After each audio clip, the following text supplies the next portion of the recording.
Hi guys, welcome to the Man United Agenda, and it's 9 p.m. No more half-past days. I'm joined by Bath Time, and I'm joined by the wonderful Dora as well. We got a great show today with great graphics. Thanks, Bath Time.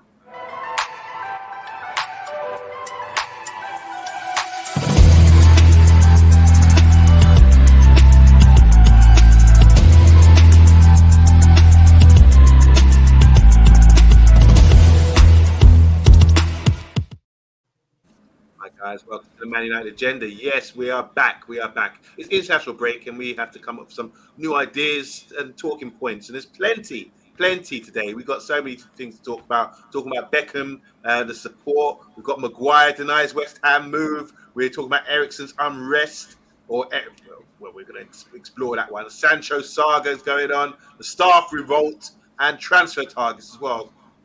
So much to chew on tonight, isn't there, Bath Time? Big up Bath Time for the graphics as well. You've done a great job tonight. You're a jack of all trades. And a master of none. But yeah, I was very, very disappointed with my performance and the quality of the show last night. So we're coming back much stronger for the rest of the week. So my apologies. It's you're not going to get 2 shit shows like on my watch in a row. It's not happening. Standards. Yeah. And big up to Dora. Back again, Dora. How you been? How's your week been? Without any sort of major football, like club football going on, what are you doing with your time?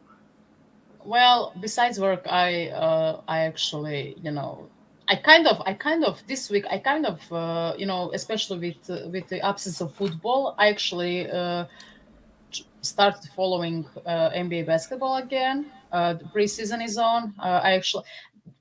Because it's in the middle of the night for me, because of course time zones. I take my time and I watch extended highlights or maybe a game or something. So I'm actually into that, and I'm actually, I'm just relaxing. I'm watching telenovelas, just stupid, basic TV show series, so I can, relax my brain. So it's like a therapy to me, just watch trash TV, and it's absolutely amazing. I always said, yeah. Dora, that they should bring the draft to Premiership football, and that would balance things out. Yes, it will be. Oh my God! Imagine the discussions. But yeah, tomorrow it's Croatia, Turkey. I think it's like a European qualifiers. It's actually near me in the town of Osijek on the new stadium, but I couldn't like in the eight. I think the stadium sold out in 8 minutes, so you actually cannot get the ticket. So yeah, I will be watching it from TV this time. Okay, so big up to Bart. He's saying rank all United problems and excuses this season in order of importance: injuries, the Glazers, Onana, Ten Hag, Casemiro, squad depth, unfair VAR calls, away record versus top 9, and Bruno. I think he said it all there. Big up to Bart, and he's saying hello to everyone, of course. Big up to Matthew Bassett. He's also saying hello to everyone in the chat as well and on the show, and to King Stash as well. Hope you're doing well, guys. We got a packed show tonight, and we're going to start this off. There's a lot of news going around these days. Beckham, let's just touch on this one. And shall I bring up the slides? If you like. Okay, let's go. So here's our diary, what we're going through today, the agenda. On the agenda, it's the agenda for the agenda, news roundup, Maguire's denial, excellence, as we've gone through this already. So let's touch on this. The Beckham support. Harry Maguire says David Beckham reached out to him after he was abused by Scottish supporters last month in the 3-1 win at Hampden Park. I spoke with David about 3 weeks ago, he said, after the Scotland game. It meant everything. He reminded me of my career I've had up to date and the big moments in my career. That's from Sky Sports. Wow. That's inspiring, isn't it? Everyone's mad on David Beckham right now. I mean, he's going around lifting people up, and he's like that spiritual healer that Glenn Hoddle once had, going around and lifting everyone. Eileen Jury. Eileen Jury, that's the one. Oh dear. So everyone's on the Harry Maguire's back. I mean, it's really nice that Beckham reached out to him and gave him that sort of support. And key words here, reminding him of his career he's had up to date and the big moments in his career as well. And you have to really consider he has had some big moments, scoring a penalty in the European final, getting second place in the league, £80 million defender, playing in World Cups, championships, and then Beckham comes along, probably his hero, especially after watching Netflix, and gives him inspirational talk like that. Dora, what are your thoughts on this? I mean, I'm one of those fans who has a huge Harry Maguire agenda. I really don't like him as a player. Even when we signed him, I didn't like it. I didn't think he was a player for us. He was overpaid, and the whole saga around it. Uh, and after that, maybe that.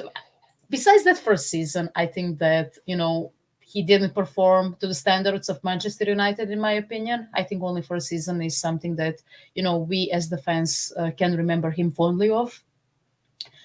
But I mean, look, I'm only having agenda about his skill as a footballer. I don't have anything against him personally, and I frankly don't care especially if he's not harming anyone else. So I mean, yes, he had some strange and quite funny reactions to the especially I mean, you English guys will know when England played Albania, and after the whole outcry from fans and everything, he was like, "Oh my god, yeah!" He scored a goal, and he pretended it was like a World Cup final, and people. I mean, I was incredibly agitated that day because he was performing like crap for United at that moment, and Ole was consistently playing him. But I think after, what, especially after he got dropped, I was like, what, he's a squad player at best. If we need him, we will use him, especially during these days where we are kind of on two defenders that are consistently having huge injuries, and we cannot rely on them that much. And you know what? I still don't think I wanted him sold this summer. In all honesty, but when it comes to mental health and all that, I'm always putting that first as for any person.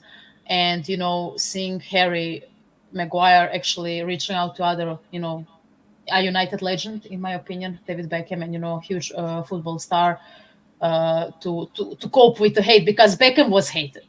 I mean, I remember the whole '98 World Cup saga. Anytime he played for England, that red card, it's always something. It was always something. He was always on every tabloid. On newspapers, even as a Croatian, like David Beckham was huge Oh everywhere. wow! People were consistently talking about him, not just because he was in a relationship with a Spice Girl or whatever. He was huge. He was a a face of football at during that time, and he was actually one of the first people who actually you know uh, presented me with introduced me to English football, because I didn't know, and later to Real Madrid and blah blah.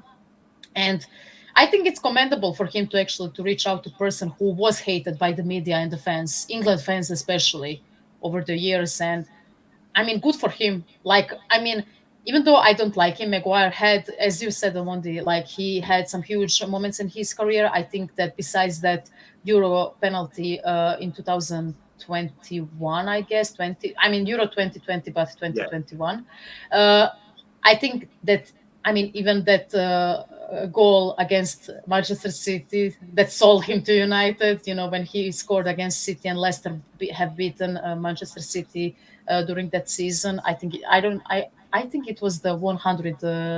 I don't care, but it was a huge moment of his, and he had some moments. I'm not saying that he will be a United legend all of a sudden after this and all that. I don't think he's a good player for this club, but I think it's good that he realized that he needs help, and I appreciate it. I truly appreciate it. Also, I really didn't like him. I don't. You know what? I barely forget.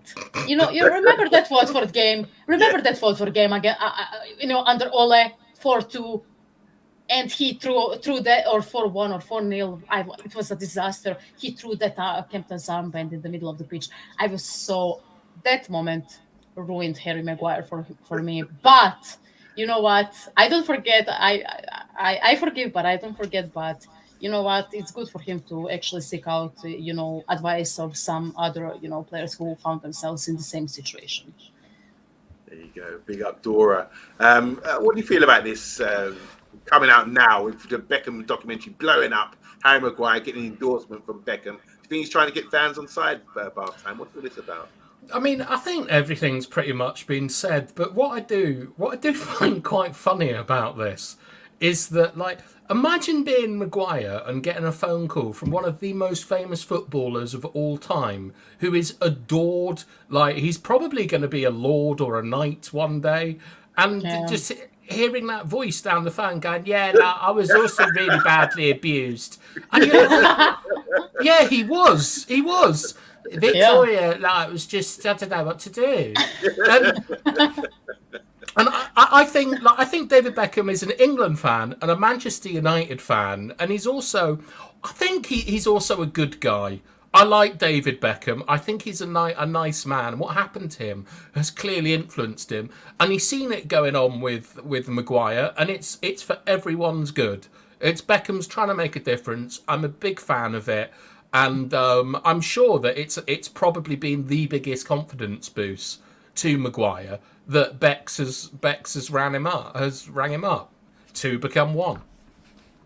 Oh, nice. I like how you slip that in. Yeah, I would say it's good timing as well, because with the Beckham documentary coming out, why not mention his name now? This happened weeks ago or months ago, a couple last month in the Scotland game. He didn't mention it then. He's mentioning it now once the documentary's come out. And I imagine it's a bit of PR to get Harry Maguire on side, thinking, oh, right, Beckham likes you, so we're going to like you too, all of a sudden. Who knows? Yeah. Who knows? Yeah. I want to read something out. I don't know if I should really do this, because it's not my opinion. It's the opinion of my good friend, boxing Spar. He says, great story, talking about the Beckham documentary, has aligned himself some very capable producers, guys who cleverly mixed a bit of bad with the largely positive image of a humble, laid-back Beckham. Says, my issues, this is my friend, he's saying, my issues is we are seeing what they want you to see, as ever with celebrities. We miss out on delving with his infidelities, his revealing major ego, filed emails, not getting knighthood, pure black Saudi money, and his kids, if not spoiled in character, certainly appear very indulged due to what parents constantly questioning for wealth. That's my friend's opinion. I thought it was quite interesting that he's pro Beckham, even though he threw in the thing about the red card and everything else. There's a lot of other stuff that you kind of forget about, which is natural, isn't it, with a footballer of his high profile as well? Because there's a few comments here as well, sort of going about Beckham. But Bart saying here he supported LGBTQ community, but then went and with Qatar made himself ambassador. So he's looking for contradictions there. Emma's saying here, oh God, we're talking about Maguire again. Why? The more he has his name and face in the media, the more he's going to be talked about. He can't complain about this. Can I just ask Emma a question quickly? Emma, I believe you're Danish, and I completely agree with you. OMONDI's put all this Maguire stuff in. That's why we're talking about him. It's OMONDI. We're going to talk about the Ericsson interview later, and it's in Danish. So if you have like any corrections to the quotes or something, that would be incredibly useful, because we always get done by foreign interviews in international break, and I don't want to be done. I want to be made. Yeah. Rebel is back. How you doing, Rebel? He says Bex is all about Bex. He only cares about having his name in the press. Big up to Geordie as well. He's saying, hey, the lads. I'm not pronouncing that properly, but you know what I mean. And Zoe Media House is here saying, can't Beckham reach out to Bruno Rashford instead of Maguire, who actually doesn't matter. Good one. The problem, here we go. The problem with Harry isn't Harry. He should never have had the transfer fee paid for him. It was attached to him, and he never got the weekly wage he got. He should never have got that either. That's from Rebel. Rebel's back. Rebel's raging. He's saying if Maguire is one of those players ratting to the press, then the gloves are off as well. Zoe Media House saying when Rashford and Sancho got racially abused after Euro finals, where was Beckham and his words of wisdom? So there you go. It's not everyone's keen on Beckham. King Stash. Maguire had one problem: his lack of composure in big games. And Emma's finally saying, haven't watched any interviews, only watched football. So there you go. David Beckham giving all the support to our Harry Maguire, and it's out there now. It's out there. All right, let's go to what's next. We'll talk about Maguire again. There we go. Obsessed. All right, guys. You're We're obsessed. We're making sure. We're making sure. Harry Maguire, he's talking a lot lately. He's talking about Beckham. Now he's talking about what could have happened in the summer transfer window. My opportunity to go to West Ham wasn't agreed really between both clubs. It wasn't just my chance to say yes, and I'm going. It just wasn't agreed, he said to Sky. West Ham will not make another move for Harry Maguire in January. They can't afford it. So there you go. We're going to move on from Harry Maguire because everyone's getting sick of it. But Dora, your thoughts on this quote? Because we wanted to sell him maybe to get another defender in this summer. People are a bit pissed off by that. But Harry Maguire is explaining why. I mean, I also thought this was, the reason why he hasn't left. I think that the clubs never really made any, how do you say it, made any deals, or how do you say it, they didn't negotiate fully the deal. That's why it never happened, in my opinion. I think that United wanted more money. I remember that McTominay and Maguire together were like, what, United wanted 50 mil, 60 mil or something like that, 30, 35, 40 each, which, if you look at it, in the context of the last season, and maybe, especially since Ten Hag came here, the two players didn't perform very well and they didn't play that much. I think that Maguire had more minutes in England than in United last season. Yeah. And you know what? You kind of like, what are United doing? Blah, blah. But I mean, the club invested a lot of money. And you know what? Even though I don't like him as a player and all that, there is still, I would think that, that he would perform quite well for West Ham. They are performing quite well right now, even without him. But I would think that, with less pressure and everything that comes with Manchester United, he would perform better under David Moyes.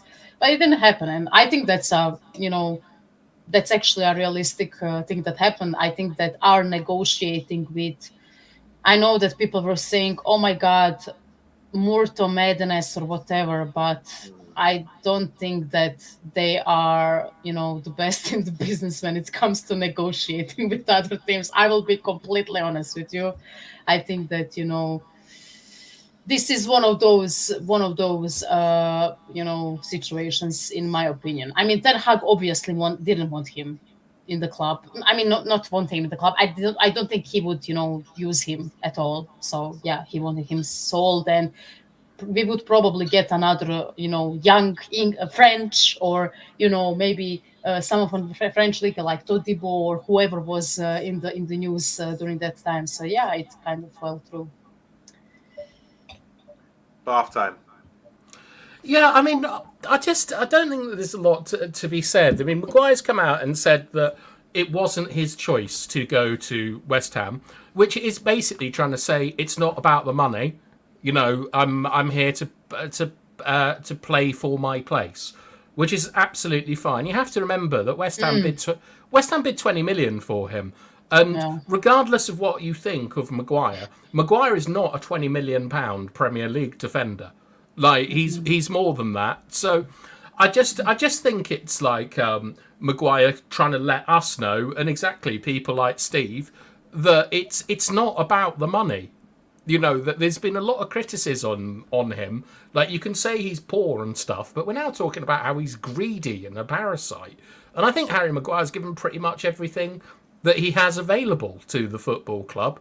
And has just had a couple of moments, as Dora's pointed out, throwing armbands around, where he's been a bit of a dickhead. But I'm pretty sure everyone's been a bit of a dickhead today, at the minimum. So I wouldn't worry about this. It's just Maguire.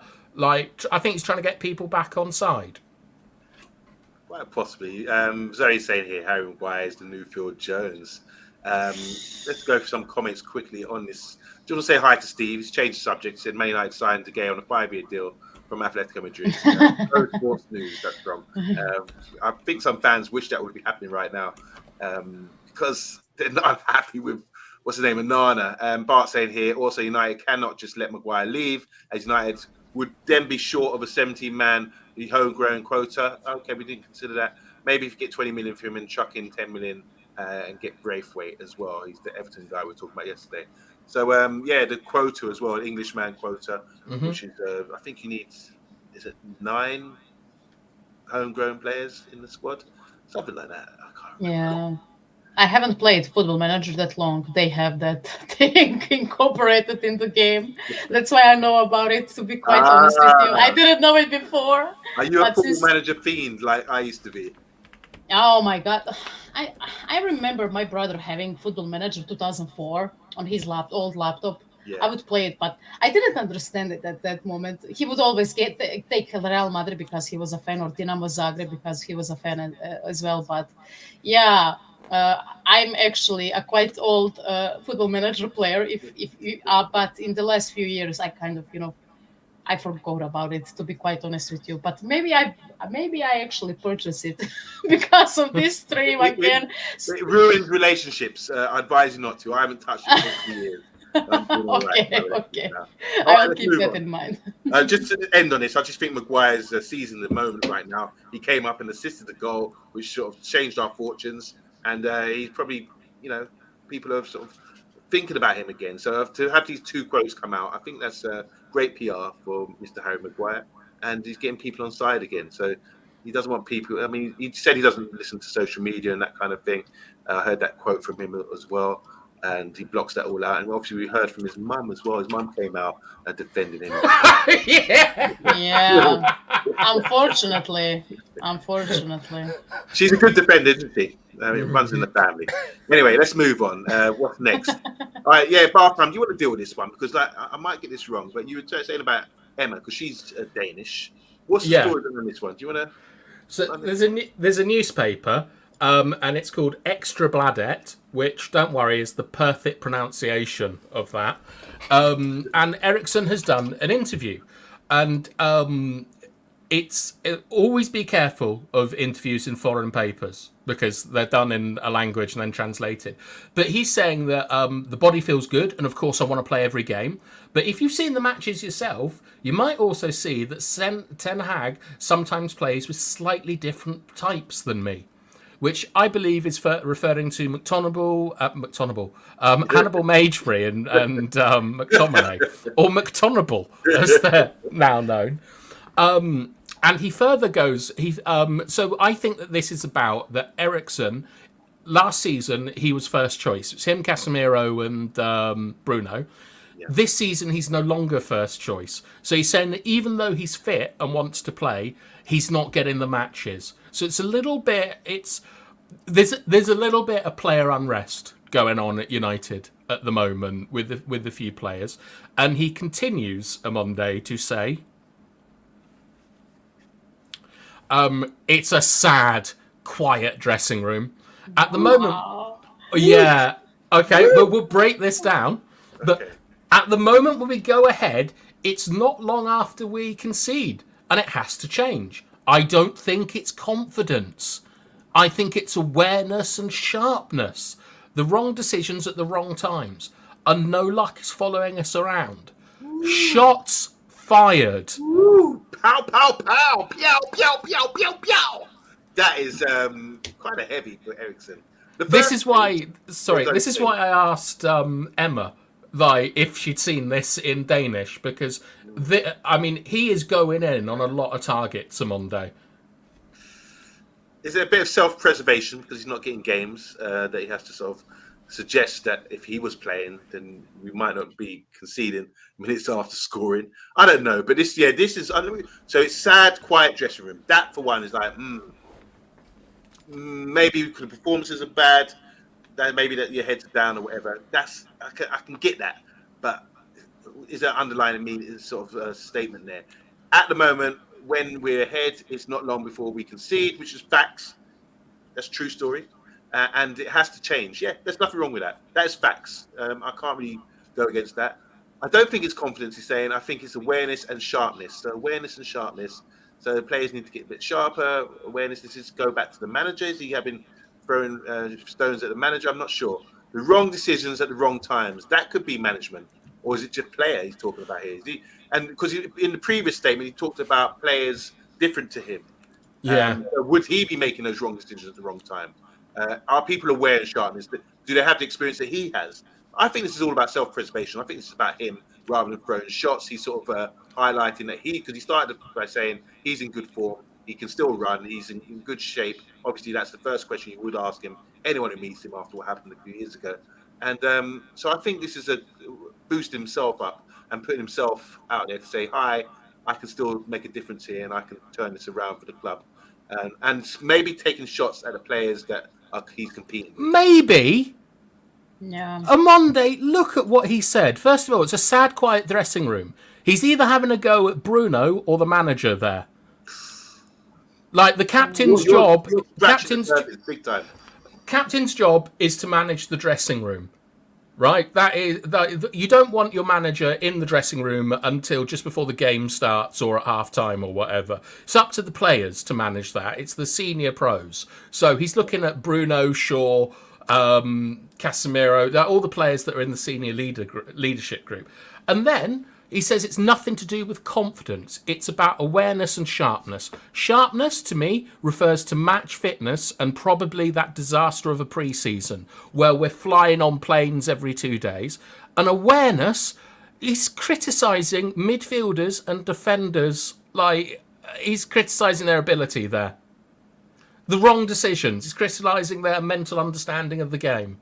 I think that this is... If I was sent this in the Man United WhatsApp group or whatever, I'd be livid. Dora, how would you react if you got a message like this for your football from your Football Manager scouts? What are you thinking?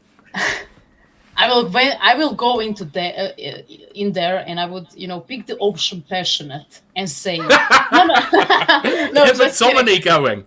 Yes, maybe passionate or aggressive. If you don't if you don't perform anymore, you're going to get thrown it on the bench or in the stands or whatever is the talking option in the Football Manager. But yeah, I mean, I don't think he's lying. I think he's actually quite honest with it, and it's funny because this reminded me of Paul Pogba whenever he would go on the international break. Yes. He would talk about United mostly 99% of the time he would talk about it negatively, especially during Mourinho at the end of the Mourinho era. In my opinion, oh my god, it was an absolute disaster. Oh, Emma K coming in clutch with info, but I mean, to be quite honest with you, reading this and listening or listening to you guys, reacting to it, it's, I mean, is it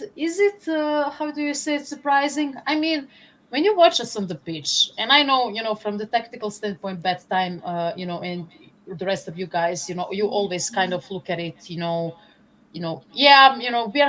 not that maybe bad, maybe if we fix some things, blah blah blah, but when you look at their expressions during games, the likes of Marcus Rashford, who is in my opinion quite sulky during his, he isn't giving his all, in my opinion. I think he can and needs to provide a lot more on the pitch, especially with his not just work rate, I mean even his basic football, what he is good at isn't on the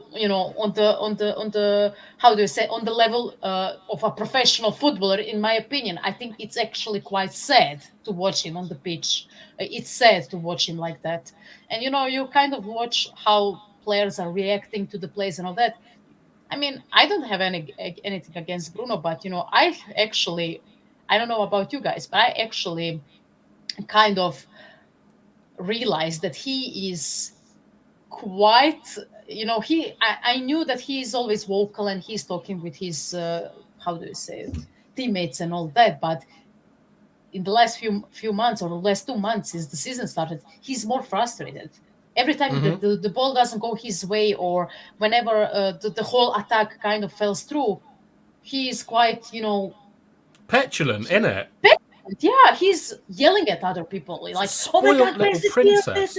I mean, he kind of looks like it. I mean, maybe it's, to other people it's kind of funny and all that, but you can see it on the pitch. He's actually more like, I don't mind his moaning. I love when he's moaning to the referees. Fuck them. I mean, they are useless.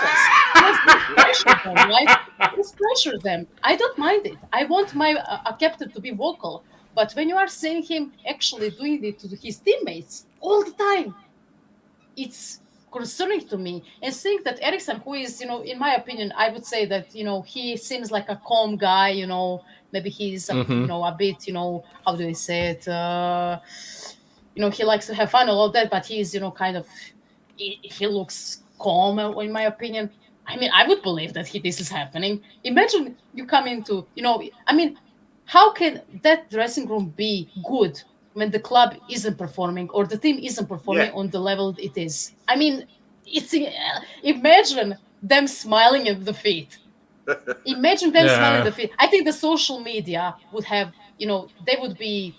I don't know what would happen. I mean, they have internet connection. They have social media. They see how people are talking about them after every single, how do you say it, after every single loss. So this whole thing, the lack of, but to me it's concerning that, when he says, if it's true actually, the lack of sharpness, awareness, I think that's a manager's job as well. I think the coaches actually needs to step up as well. They need to motivate them in some kind of way. But it's also, I mean, I would always, in these situations, I will be completely, guys, honest with you, I don't think the coaches and managers are angels and they are flawless. But in these situations, I think that every single player needs to be accountable for their actions, and they need to take control of their actions. And they don't have to be, how do you say it, cuddled and taken care of, like I don't know how to say it, right? They don't always have to have someone to pat them on the back, like a a caretaker or whatever. If you see that the team, that you are not performing well, you actually stand up and do it yourself. Just do it your role.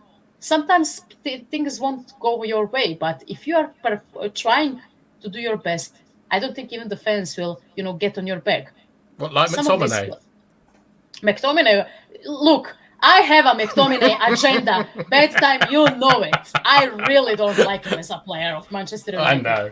But I need that energy. I need his energy for all of those players on the pitch. I mean, I need it. And you know what? In my opinion, I think saying, "Oh, passion is," in my opinion, passion is overrated in some cases, because I think that players who don't know how to play football, passion is not going to compensate for your lack of skill. But in this situation, when the team is down and everything, I think we need confidence. We need, even when they're not the best players in the world, we need passion and we need motivation. And in this, I mean, for seeing from these quotes, I, I, I mean, it's dire in that dressing room. It's absolutely dire. Yeah, we need leadership, is what and Yes. it's got to come. Like, I don't think it's actually a case of it coming from the players. I think it's from the manager or from the captain now. Like, Yeah. we've got a lot of young players who have been through quite a lot. When you look at like Rashford and people like that, they obviously are not like the strong men that we sort of associate with the United dressing room. So we need Yeah. someone like Bruno or Ten Hag to step up. And to be honest, like, this is why we need players like McTominay at the moment, just to kind of lead by example. Because I know you don't think he's good, and that's all fine. But he did Yeah. go and lead by example, and he's the Yeah. only player that's done it this season. And I'm really hoping that Agree. it's the turning point. I And agree. that's. Absolutely agree. Do you have anything to say on this, Amondo? Yeah, I've said what I've had to say. I mean, just breaking it down. I mean, you're just really scratching the surface there to find something for half time. I don't think it's Am that. I? Yeah, I think so. I think so. Fair enough. I could be wrong. I mean, sometimes you can read into things a bit too much. And I'm trying to look at it and say, okay, he's talking facts. We are not playing well. As Dora said, it's not going to be a smiley, skin and teeth change room right now. He has to say that as well, out of respect, because it's not acceptable. He's basically saying that's not acceptable. So no one's going to be happy right now. And we will be happy when we start performing well. And we will be happy once we start getting sharper and making the right decisions. Because it's clear, I mean, all around Europe, everyone must know it's a joke at the moment. We score and then we concede Oh, later. yeah. How many times this happened? So I think he's fair what he said. Initially, I was like, oh my God, he's really going in. But when I really think about it, I think about him as a character as well. Sometimes you have to look at the player, like referees do. Referees sometimes give fouls or red cards to people who've got a bad reputation. And I think Ericsson's got a cool, calm reputation. I think he says things diligent how he thinks about things and what he says. I don't think he can say anything too controversial. So based on the character and the person he is, he's not Pogba. I think he's not having a dig. I think he's just being realistic about it. Yeah, he's got the look of a home brewer to him, Ericsson. Like, I bet he makes his own beer. What are the comments? What are the comments? Okay, so first of all, we forgot about this one. So happy birthday to Sir Bobby Charlton, Ballon d'Or winner, World Cup winner, European Cup winner in '68 as well. Fantastic player, and he did survive the 1958 Munich air disaster as well. So he is a legend, one of the greatest players of all time, and he's 86 years old. Unfortunately, he hasn't been too well. I think he's suffering with dementia, isn't he, or something? But yeah, it's the end of an era, generation. He's been such a ambassador to the club. We talk about David Beckham, but this is the guy that Beckham went to his soccer school back in the day. What a legend he is, and respect and happy birthday, 86, great innings. Bart saying here, I hate to say it, but he hasn't been the same. Talking about Ericsson since the ankle injury from Carroll's tackle back in January. He obviously doesn't have the engine he has under Poch. But he can still do well in Spain or Italy, so not for us apparently. Emma is saying here she's the key person when it comes to Danish quotes. She said more importantly, she wants to know what kind of questions were asked. King Stash is asking here, saying we've conceded a lot of goals because of his mistakes and inability to track back. So putting it on Ericsson. The most recent player to make that mistake that led to a goal is Casemiro. Zoe Media House, awareness and sharpness. Is Ericsson trying to say certain players are shite? Could be. Bart again saying Ericsson hit the nail on the head as United's sudden individual mistakes at the half an hour mark, surrender possession and control the game. The Mainu hammer back pivot shall help with Reguilon at the back. So Bart, a Liverpool fan, is really interested in how we improve our game. Shops is saying half time, totally predicting there. Emma again, this is important. So the news agency, she's saying here, I can't pronounce it. Half time, can you read this one? Extra Bladet is not the most serious publication. She's saying they've had some scandals like illegal stuff to get info on celebrities, which is not kind of naughty, isn't it? And Emma again is saying here, can't find the interview though, so can't correctly translate, but calling something sad is not that wild in Denmark. Might have talked about the atmosphere after the game and such. She's also saying here, this is all about Emma. She's Danish. She knows the thing. We are quite direct in Denmark and like to say it as it is. Can sound harsher than it actually is as well. Like Dutch, like Slavic people. Yeah, Eastern European people as well. They seem to be quite direct with the way they speak. They don't beat around the bush. Bruno has to stick to basics when he does. We are unstoppable. That's from King Stash. I don't mind players speaking out. It's from Zoe Media House, like Ericsson. It's when players leave and start talking rubbish about the dressing room, like Henderson. There you go. Anyway, let's move on, guys, because this is a packed show. The Sancho saga. Oh, here we go again. God. I'm tired. OMONDI, I'm tired.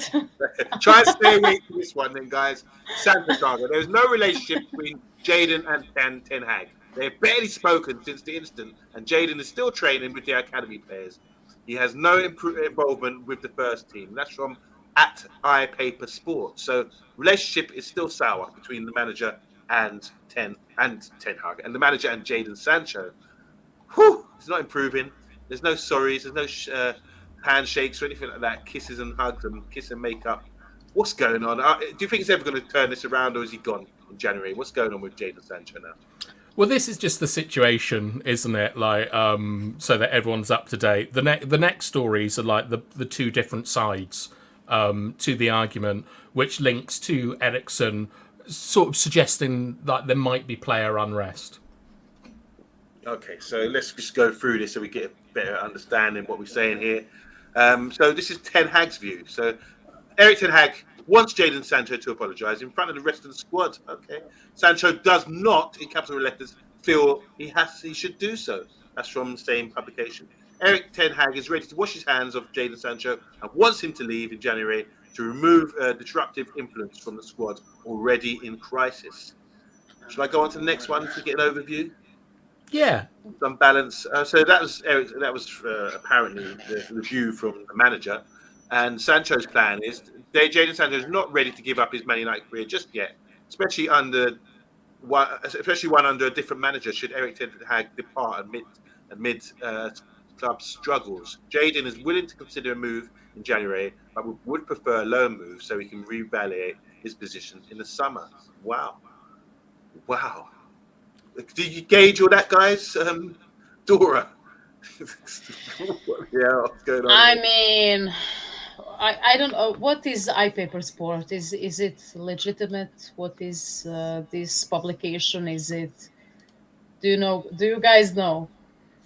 I mean, it doesn't matter. Okay, so if this is true, actually, that this is the feeling of Ten Hag and Jadon Sancho don't have any relationship. Uh, they kind of they're not on speaking terms because Ten Hag did what he did, right? He aired out his incompetence in training grounds. Sancho didn't like it. Blah blah blah. He felt called out. Like, is this news? I mean, I agree with Emma, but if you look at it from from the fan, from outsider perspective and all that, after everything that happened, like as I said, him, for example, first of all, I don't think Ten Hag actually called him out. I think that was a natural response. He just said, oh, we didn't think that he performed well in the training, that's why he didn't play against Arsenal. Why is this all of a sudden, why is this all of a sudden, a feeling that Ten Hag slammed him? I saw a lot of media publications, like even Sky Sports, Talk Sports, every single English major sport media talking about it. Like the guy, literally, I don't know, took something and beat him in front of 20,000 people or millions of people. Like, I just don't understand what the logic behind it. But okay, even if he, and the whole Twitter posting, him saying, oh, the manager is lying, it's not true, I've been attacked, blah blah blah, whatever. I don't think this is actually a news. I think every time that when a player is actually not on good terms with a manager, in most cases manager won't play him. Like in this case, Ten Hag isn't playing him at all. He's been suspending the player. He doesn't want to have him in the squad. And it's always, oh, but you know what, I want to resurrect my career. The player is always, I want to resurrect my career and I want to continue.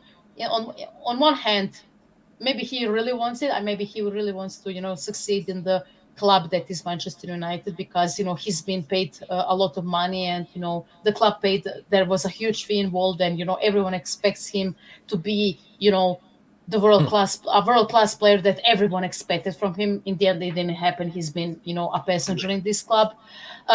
So it, in my opinion, this isn't kind of news. I mean, it's obvious, right? He wants to resurrect his career in a big club, and he wants to fight for his spot, even though he isn't on good terms with the manager. So I get both sides. I think that Ten Hag gave him, this is my opinion, this is my opinion. I don't think that happened and all that. I think that with 4 month break last season, and with everything that happened, I think he gave him a lot of chances as a sub, as a starter, as a, everything in the squad.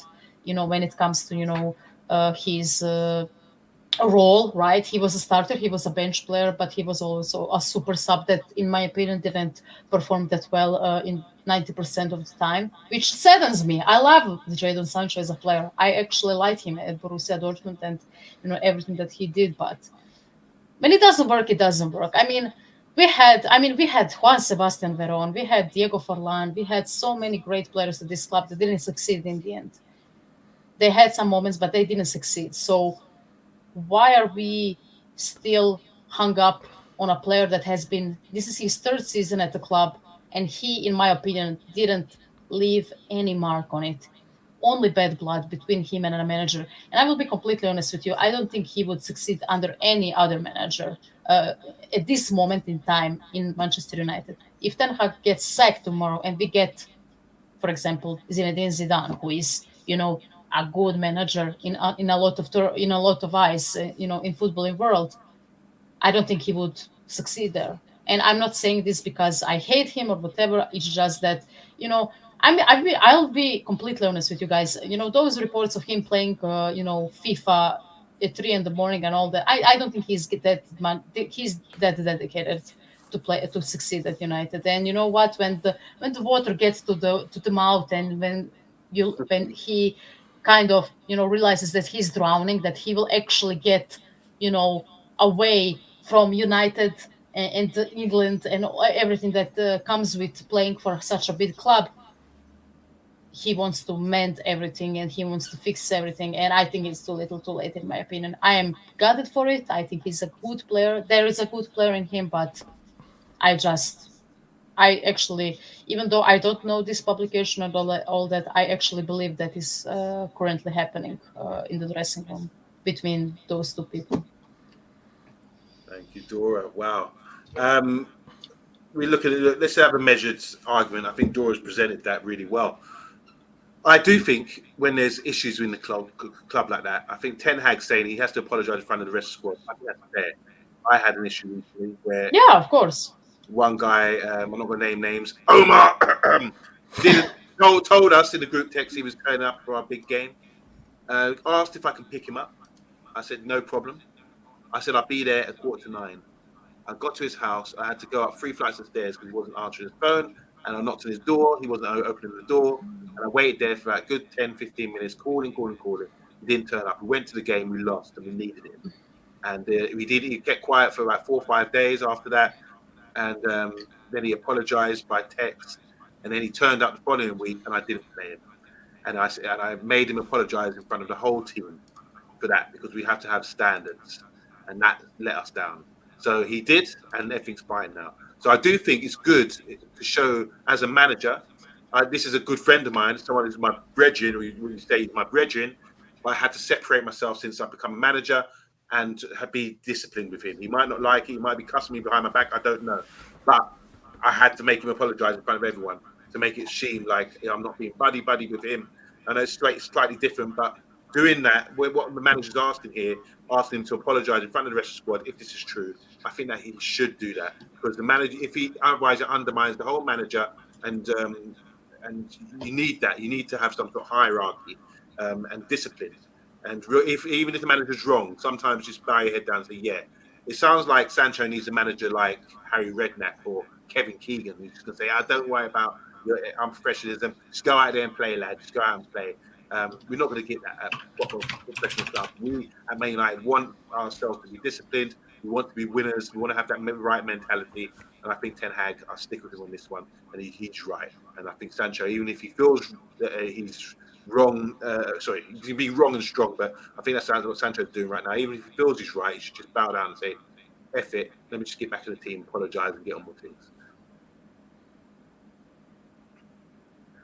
Should we go for some comments or bath time? Do you want to? Let's do comments. Okay. So Zoe Media House is saying here, I've never recalled Sir Alex Ferguson banishing a player. I don't think he has. Maybe Jaap Stam, he got rid of him.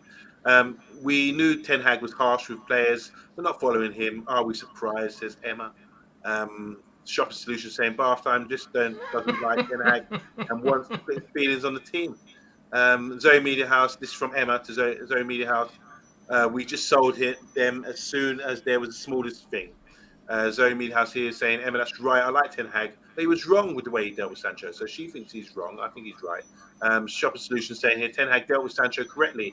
Why are we trying to back a useless 350k a week player? What has he done for Man United? What has he done for me lately? As the song goes. Zoe Media House from Emma saying here, give him a long break in the middle of the season last season when we needed players. That's what you call compassion. And I'm on my training course again tomorrow. Emma saying here, I still think that Sancho has shitty people around him and not a good support system, which is good shout. Good shout on that one. There's loads more comments, but I haven't tagged them yet. I'll go through them a bit later. But should we get off this Sancho discussion? Yes, please. Yeah, I think we've had enough of this because it's getting a bit drawn out now.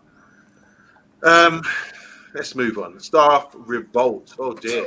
Oh my God. Bad news after bad news. All right, quick one on this one. Inside all staff meeting where Man United staff quizzed Richard Arnold about Greenwood, Anthony, and how the club treat women. A staffer said in question they'd witnessed inappropriate behaviour from male employees towards female colleagues. So that's from Adam Crofton.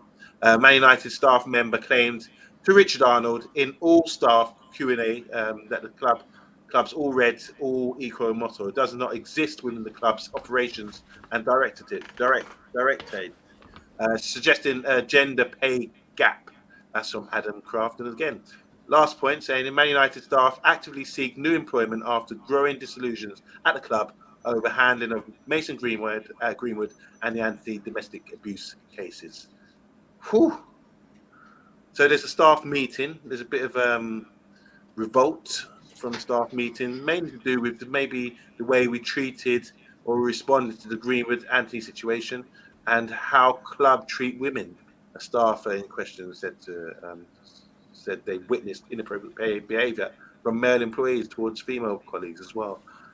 Whew, kind of heavy stuff. Can I start with you, the female, Dora? Because see how you feel about this. It's great to get a female perspective.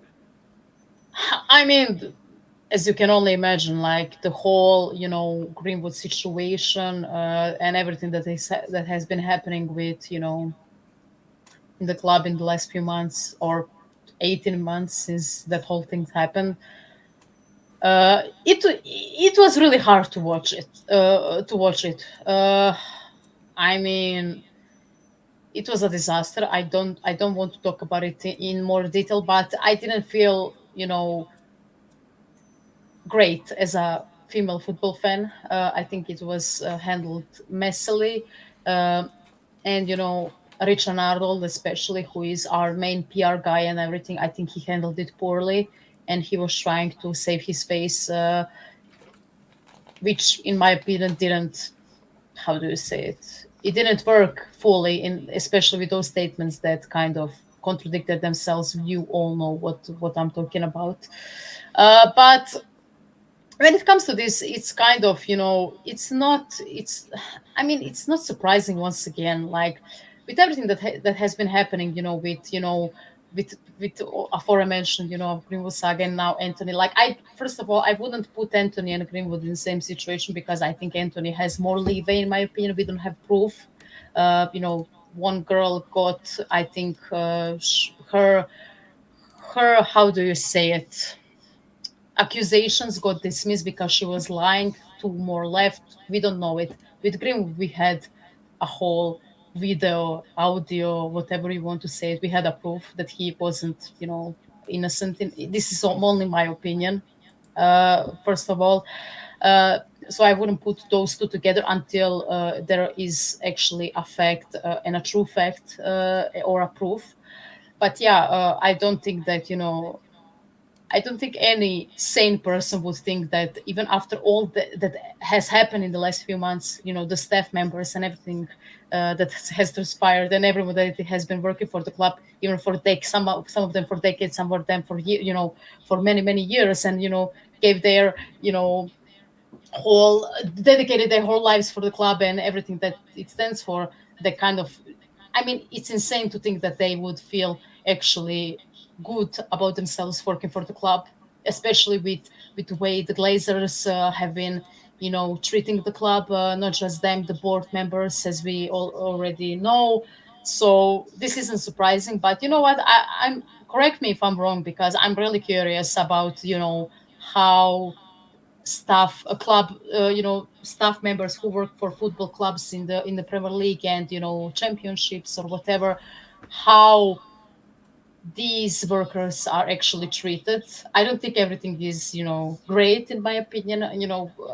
As an outsider who watches a lot of English football, and who actually follows a lot of your guys news, I didn't get the how do you say it, a feeling that these workers that are actually working for the club, that they're actually safe, especially for relegation clubs. I mean, I read many many articles, and I heard actually interviews from some players, ex-players or whatever, that anytime and a Premier League club every time an English club has been relegated from the Premier League to Championship, a lot, I mean, they lose TV money, they lose millions and millions of pounds, and more, and they have to actually fire half of the staff of the club to, so they don't lose money or whatever. They don't have money to pay for those poor staff members. So I don't think even those, people that are working as staff members in England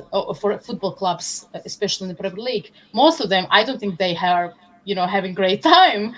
And when you put in when you actually exclude the materialism and, the money and the salaries, if you put in the mental thing, or how do you say it, emotional, state of those, or or the atmosphere of working there, I don't think that's a great job, in my opinion. I would rather, work somewhere else. So yeah, I mean, this is actually, in my opinion, my personal opinion, when I saw those quotes, this is actually, expected, especially coming from Adam Crafton, who proved that he's been talking true about everything that has been happening at the club, especially during the Greenwood saga. So this is and I don't want to go into the, details of, the club treating the women's team, who is, in my opinion, much more successful than United has been in the last 2-3 years. The lack of the how do you say it, the infrastructure, the facilities are poor. I don't want to, but even when you read that, you can only imagine how, those females and, women are feeling working for that club. And to me, it's really discouraging, and it's sad. It's actually sad. It's really sad. I'm not just saying that I should be. I'm not saying that I'm only sad for the female, workers or players or whatever. I actually feel bad for everyone, even, for men and, women working, under those pressures, and, in that atmosphere. I would think that is excruciatingly, hard to swallow, in my opinion.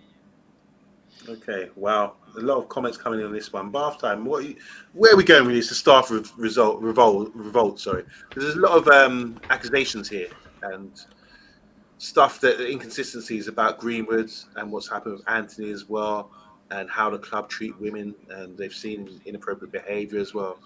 A lot of Yeah. allegations. I mean, how does that sit with you? Not too badly, actually. I'm quite impressed with this, to be honest. That first of all, that Arnold is going and getting a public roasting at a Q&A. Like, no, I think it's good. I think it's good Yeah. that the club have made terrible decisions. Well, the handling of Greenwood was ridiculous. 1 minute he was in the squad, then he's off to Getafe, all this stuff, and he's had to stand up there and take it. And they're bringing up the issues going on in the club, that there appears to be like gender or sexism problems where male employees aren't treating female employees properly. Our most famous employee is Kath on reception. Yes. Like everyone knows Kath on reception, and like I think it's good that like the staff are being allowed the forum to say what we want as fans. Like, what is going on with Greenwood and Anthony? What are the protocols? Like, and also pay the workers what they deserve. We're a socialist football club. Like they're everyone contributes to the success of Manchester United, from the staff to the kit man to the people that work in the boxes. It's a community football club, and I'm really pleased that Arnold is getting what for from everyone down there, and hopefully it leads to change. Because what it can't be is Arnold just being someone that everyone shouts at. There's got to be changes made from this. And speaking of changes, I need to talk to Solo. So Solo, if you can give me a time this week, you're free, I'll give you a phone call. Okay. Woo! That's a tough one to go on about. I think, from my point of view, I think you have to be really careful. There's a lot of integration with the women's football team now, with football as well. Women are getting more involved in football, and I've lived through a couple of generations, and yeah, I've seen back in the day a few things that were acceptable, even with racism, which I used to accept. They're not acceptable now, and they need to be called out. And the same with sexism and any kind of anti-discrimination towards any kind of group or people is not acceptable. And I think this is a cultural thing with football. People don't realise how deep-rooted it is, because it's been a sort of a working class game, a men's game for so long. there's a lot of stuff, that even things that I say sometimes on the football pitch, I have to consider I can't swear because it could be children around, for example, if I'm standing on the sidelines, you know. So everyone has to behave themselves correctly Yeah. going forward. So and just even minor things you don't hardly ever think about, and yeah. So if things need to clean up, and I think as long as you're going in the right direction and it's fair, and it makes sense, then I'm all for it. Yeah. And it's good. It's great. I like Bart. I'm saying it's great that you can have these meetings with the heads and the chairs and all these big wigs, the trustees of the club, and speak to them face to face about the issues that you're having, and let them answer, and let there be some action from it, some action points where you can say, right, you said this, I'm going to take this seriously, and we're going to make some changes, positive changes from it, and that's the best way to go forward. Anyway, some quick comments before we wrap this up and go into transfer news. Solo's in the house saying if Greenwood had to leave, so does Anthony, as they apparently committed an offence. Can't have one rule for one and one for the other. Poor run of the club. That's my take on it. I want to say big up to Rich Sports. Go and check out. Well, if you're not subscribed to them, you're subscribed to Man United Agenda. Don't know what you're doing. You need to subscribe to Rich Sports. He's saying here, I don't know if Sancho has the level of fight we used to see in Becks, Keane, and Rooney. Emma's saying here, thing is, the club has to be careful. Club could stumble into a lawsuit if things are rushed and not looked at properly. Big up, Emma. Rich is saying here, has Anthony committed an offence or just been accused? I don't know the answer to that. I mean, I think he's been accused, and they proved that one lady was lying to our left. This is what I read on social media, hence why he is let, to be, that's why he's playing currently, because the club probably has some insight in that situation, but I don't think it's the same situation as Greenwood. The Greenwood situation was much more severe because there was a proof immediately. This doesn't have any proof for now.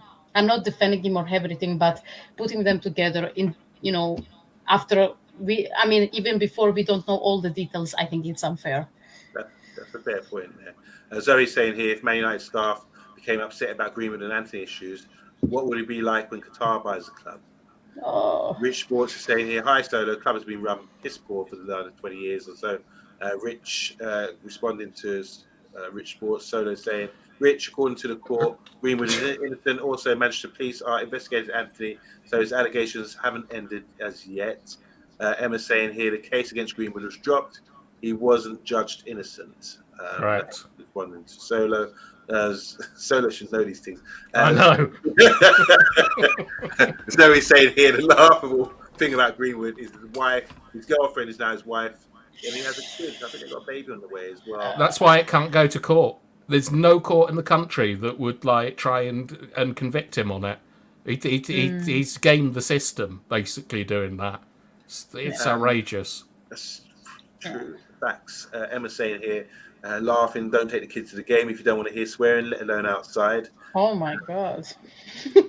Denmark's a mad place, isn't it? They're just swearing in the streets non-stop. Well, Emma's going off right now. She's saying, also, let's not forget that Greenwood, who decided to leave on loan, he wasn't forced out. It was Greenwood who decided to leave on loan. And she's also saying, but why is this becoming an issue now with inappropriate staff members? Surely those instances have been reported before. It's come to a head, hasn't it? It's like staff discontent, and they've had a meeting like that. That's why it's come there, I think.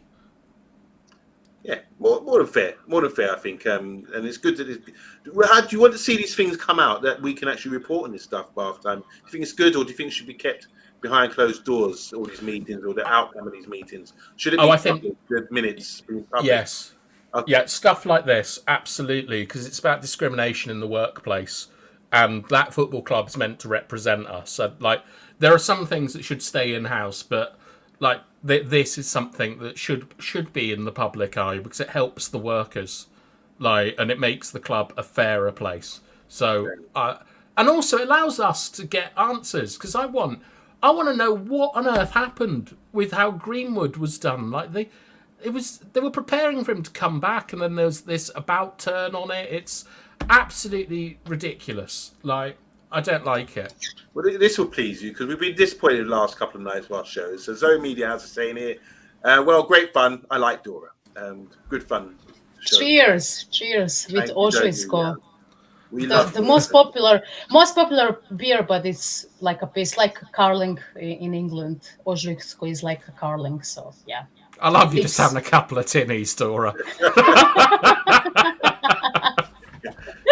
All right, quickly, let's wrap up the show. No. Monday. Let's wrap up the show. Tomorrow we'll look at these transfer targets in depth with stats and where they play and things. But we are aware that like United are being linked to lots of Portuguese targets. We're aware that Martial is looking for a move, and we're aware that Aaron Wan-Bissaka is his new contract is being fast tracked. All these things we'll discuss, I think, tomorrow, unless something crazy happens. Just to say, big up to Bath Time for wonderful graphics. I really enjoyed that, reading them out like that, rather than reading from my phone. I mean, we're getting more professional, and that's what we want to see on the Man United agenda. And Dora, once again, representing. Love having you on, as people are going to say as well. And yeah, it's time to drink up and wrap up as well. Mr. B would usually wrap up. We don't talk about. But anyway, we're going to sign out now. Bath Time, thanks again, Dora. Hopefully see you soon. And we're signing out from the Man United agenda. It's been a great show. Go and check it out and press the like button and subscribe if you haven't already. Later.